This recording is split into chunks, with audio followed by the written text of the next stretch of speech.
Chers compatriotes, chers résidents, chers amis, 2022 aura été une année d'épreuve pour toutes celles et ceux qui subissent la guerre, l'oppression, les violences et l'intolérance dans notre monde tourmenté.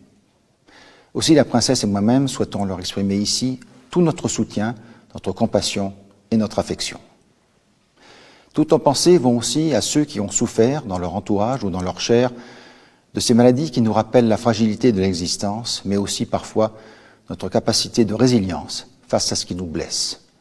La longue crise sanitaire de la Covid-19, dont nous commençons à voir l'issue, nous aura durablement éprouvés. Edmond Rostand a pu écrire que c'est la nuit qu'il est beau de croire à la lumière. Mais l'on pourrait opportunément ajouter que c'est dans la lumière du petit matin, peut-être plus spécialement dans le temps de Noël, que l'on aperçoit les mains tendues. C'est pourquoi, en 2023, nous continuerons à tendre nos mains, à nous mobiliser et à mettre toute notre énergie au service de la paix, de l'acceptation de l'autre et de la solidarité. Nos enfants méritent que nous pensions et façonnions un monde réconcilié et équilibré.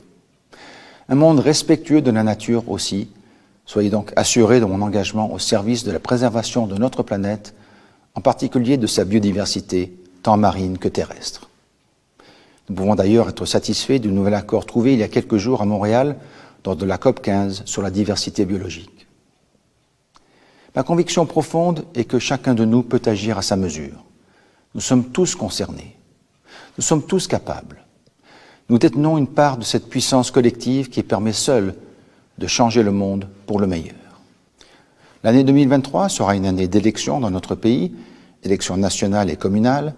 Ces moments primordiaux pour l'équilibre de nos institutions démontrent, si besoin en était encore, la vitalité de notre démocratie. Je ne doute pas que les femmes et les hommes qui se verront confier de nouvelles responsabilités auront à cœur d'être les acteurs engagés de l'État de droit, soutenus par cette confiance et cette ferveur qui nous ont permis de construire notre histoire et de nous projeter dans l'avenir. L'année 2023 sera également une année de célébration avec les commémorations du centenaire de la naissance de mon père, le prince Régnier III, prince bâtisseur dans bien des domaines. Il aura fait de Monaco une monarchie constitutionnelle moderne et dynamique, ouverte sur le monde et active au sein du concert des nations. 2023 marquera d'ailleurs le 30e anniversaire de l'adhésion de la principauté aux Nations Unies et je veux ici redire tout mon attachement au multilatéralisme et au respect de nos engagements internationaux. Nos défis contemporains sont mondiaux et appellent des réponses globales. Crise climatique et énergétique, lutte contre le terrorisme, le blanchiment et la corruption, lutte contre les famines, égalité des genres, etc. À cet égard, notre engagement résolu au sein du Conseil de l'Europe, comme dans les discussions en cours en vue d'un rapprochement avec l'Union européenne, constitue des priorités déterminantes pour l'avenir de notre pays. Je sais que je peux compter sur la communauté monégasque, nos résidents et nos partenaires pour poursuivre et réinventer notre modèle économique et social. Demain n'est pas un vain mot, mais l'horizon d'un désir partagé.